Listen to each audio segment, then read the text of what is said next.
Okay ka lang? Ba't ako magsusorry? Wala akong ginagawang kasalanan. Siya ang may kasalanan. Siya ang magsorry. Bobo ka. Tanggap ko yun. Pero kailan ka pa nag-drugs? Ibang trip yan. Bad trip.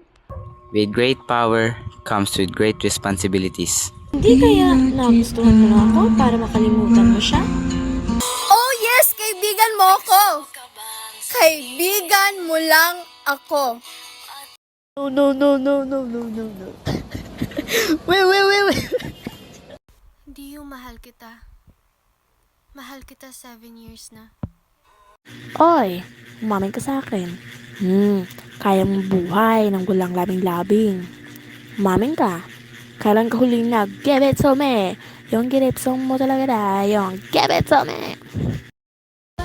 Anong gusto mong isipin ko? Nagtitigan lang kayo? Kumain lang kayo? Nagkape? Nagkamustahan? Niyakap ka ba niya? Hinalikan mo? Huwag mo akong niloloko. Nagawa mo noon, magagawa mo ulit ngayon. Minsan, kahit alam mo nang walang pag-asa, umaasa ka pa rin. Palibhasa kasi, alam mo kung paano kukunin. Isang ngiti, isang kanta, isang akap, isang sorry.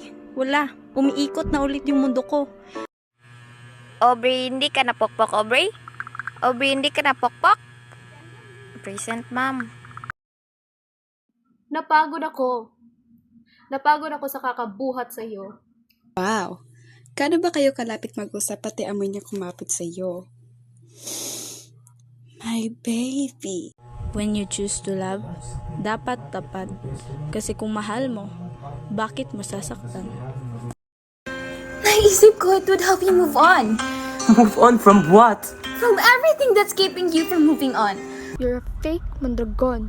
At kahit kailan, kahit anong gawin mo, hindi ka namin kadugo. Sorry? Sorry, tapos ano? Tapos burado na lahat ng kasalanan mo sa akin? Tapos pwede mo na akong gaguhin ulit? Ano ba yung sorry sa'yo? Yung sorry ba sa isang lisensya? You have talent, ha? Can you take my photos then? Wearing this. Only this. And what makes that sorry different from all your other sorries before? Halos 7 taon ng buhay ko, binigay ko sa'yo, Primo. At sa 7 taong yun, isang beses lang ako nagsabing pagod na ako.